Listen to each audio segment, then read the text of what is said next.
Welcome back, friends of G&K. We're here to bring another concept to you, and it happens to do with strip tillage. We're standing in a wheat stubble field just outside of Woodburn, Indiana. We were asked by Brock with New View Ag to give us an opportunity to look at two different strip till bars, one being the Lynx, the other being the Dawn.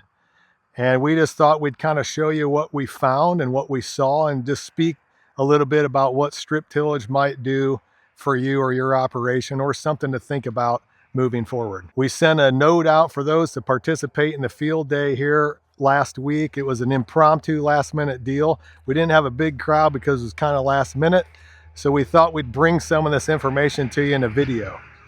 We started out with the Lynx bar, which is a very heavily built bar, which we were impressed with. And as you can see, it creates a clean, well-defined strip. The shank will run 6 to 7 inches deep with a mole knife, and it does a great job of fracturing the soil. We also had the opportunity to demo the Dawn strip till bar, which, by the way, me personally, I've never been around a Dawn, and I was actually quite impressed with its performance as compared to the Lynx and the Orthman and other bars that I've seen. There was a couple key differences that I noticed between the Dawn and the Lynx. Brock had different closing wheel options on them, and I think you can have a very complicated closing wheel system, and I think you can have a very simple closing wheel system. And personally, I think just a simple coulter is good enough because it's low maintenance and less likely to cause problems as the season rolls on and as acres roll on. I also believe, and what I like to see in strip till, is the strip does not need to be powder fine and plantable the day you run the strip till bar. It actually is good to have about golf ball sized clods because they will collect and capture rainfall and not destroy your soil structure on a fine soil all winter long leading into spring. And row cleaners on a planter will help deck that off as you're driving through the field in the spring. So again, you don't need to be powder fine right after the strip till bar. Another thing I observed when Brock was running the Lynx and the Dawn, he had 2 rows without a knife or a shank and 2 with it. And what I noticed is the ones, if you're not running a mole knife or some sort of a deep shank, you're not getting the fracturing effect. So I do think it's pretty important to run a knife, whether you're placing fertilizer or not. Because if you aren't getting the shattering effect, you're actually isolating all your roots into that box, and you're creating a density change side to side. So you will keep all your roots isolated in that box. Whereas if you can get fracture and shattering, you will allow those roots to move beyond just the zone of tillage. Strip till offers a lot of opportunities, particularly in this age of high input costs and low commodity prices. It is, however, not a cheap option. Strip till bars are quite expensive, so that might be something you want to partner with a neighbor or have a lot of acres to spread that across so you can sort of justify. But the beauty of strip till is it allows you to do tillage without doing tillage.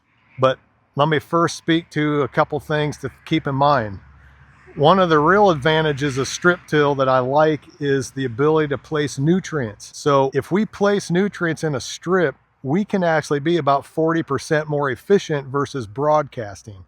So what does that mean for you? That means potentially 40% less usage. And so when we're talking about $700, $800, $900 a ton MAP and $400 and $500 a ton potash and AMS at $400 to $500, that can be a substantial savings, especially when you spread that across some acres. We did some research work with strip till about 15 years ago. And let me tell you what we found with strip till. Some positives and some cautions, not negatives, but just cautions. One is strip till year over year, if you don't move or shift your passes, what can happen is you create an isolated zone of acidic or low pH or low calcium. So I think it's really important that if you're going to move into a strip till system to shift 15 inches or 10 and 10 and 10 and keep track of your passes. I think that's a very important element in terms of managing strip till if you're going to place nutrients. The other thing about shifting your passes is it does in fact move your nutrients around rather than isolating them in the exact same spot year over year and negating what's in between if you're going to follow that up with soybeans that don't fall right over that strip. So just all things to keep in mind. One of the other things we found, now granted this was 15 plus years ago, honestly 80 to 90% of the yield gain actually came from building the strip, not necessarily placing the nutrients. Meaning we were getting the tillage effect and it was benefiting the crop. Now, we weren't seeing necessarily a great big nutrient response. However, that was going back to times of $150 a ton potash or $200 a ton potash and $300 a ton MAP. So broadcasting versus placing it in strips, that we didn't have this big gap in costs and big gap in separation. Today, that's a bit different ball game when we're talking about tightness of market, nutrient costs, and the way you can spread that out and reduce your overall usage. That's a whole different conversation. So it actually brings strip till back into the equation and a real benefit from a nutrient cost and placement standpoint. So there's two errors that I've observed with strip till over the last 25 years. One is you can run those too wet. And so it doesn't give you a right to run them whenever you want. If you don't run them in good conditions in the fall, you've totally negated the whole reason for doing it. So you gotta have good conditions to run that in. No different than if you're doing spring tillage. And secondly, to record your passes and follow that in the springtime. So I've observed people that build nice strips and they do a good job of strip tilling, and the rig may not match their planter, which is actually fine with RTK and steering today. But if you cannot stay on top of that strip with the planter in the spring, you've really kind of negated the whole reason for doing it. So tracking your passes and following via RTK or something equivalent, I think is really important to make this system successful.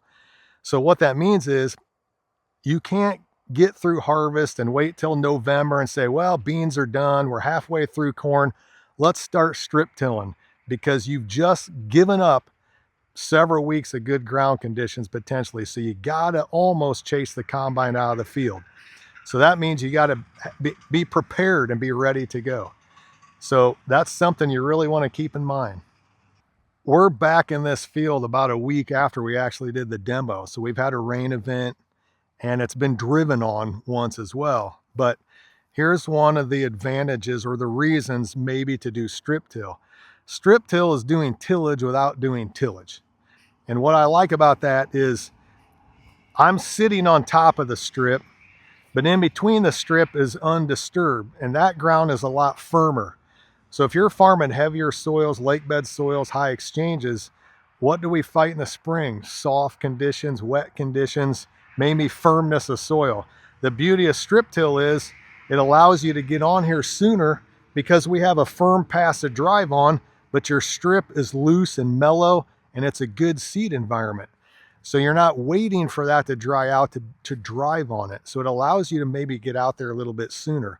That's a huge advantage to strip till. The other thing strip till can provide to you is minimal erosion because you're keeping all your residue intact and your topsoil intact without flipping it over and disturbing it and exposing it to weather. And to me, like I said, the bottom line is it's tillage without doing tillage. If that's something you would want to pursue or explore in your operation. This video is not particularly an endorsement for the Lynx or the Dawn. It was just an opportunity for us to see those, present them to our customers, and allow you to kind of see what we saw. I was actually quite impressed with both bars. I've been around other strip till bars. I've been equally as impressed. I think the important thing is to just follow the points in this video and see if that fits your operation. This really isn't an endorsement to say that everybody needs to move to strip till.